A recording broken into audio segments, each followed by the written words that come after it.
torturer, menotter, enchaîner. Vous pensez me dominer? Lacérer, censurer, violer, séquestrer. Mais mon corps et mon esprit sont dissociés. Ce texte de Céline Bernabé vient compléter l'une des séries de tableaux qu'elle expose actuellement au Fort Fleur d'Épée à Gosier.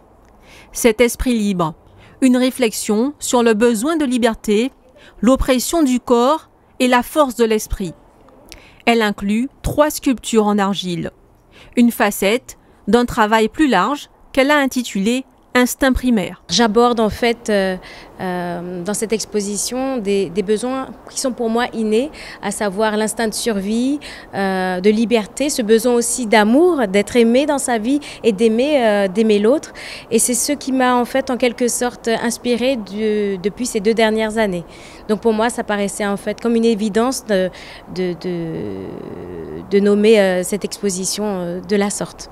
D'un côté, on y retrouve la série Chouchou, avec ses 2 personnages câlins, sans sexe, ni âge, ni couleur de peau, qui expriment l'amour et la tendresse. De l'autre, des toiles abstraites, agencées de la plus joyeuse à la plus mélancolique, selon un parcours menant du sentiment d'amour à celui de l'oppression. Il y a aussi la série Corps et Esprit, sur l'acceptation de la douleur et de la maladie. Et au centre, une installation symbolisant l'éclosion artistique de Céline Bernabé, qui s'est mise à exprimer véritablement ce qu'elle avait au fond d'elle-même en 2015. C'est une prise de conscience de mes potentialités, de mes capacités et voilà et aussi j'ai compris ce qui m'inspirait. En fait, ce sont les émotions que m'inspire ce qu'il y a autour de moi, ma vie personnelle, une musique, l'actualité, un film.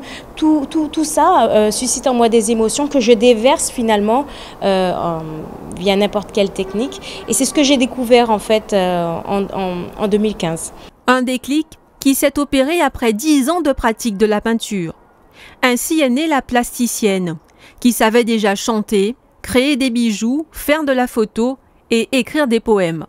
Céline Bernabé s'est alors sentie prête à présenter sa première exposition en solo, une exposition très personnelle puisqu'elle illustre parfaitement son monde intérieur.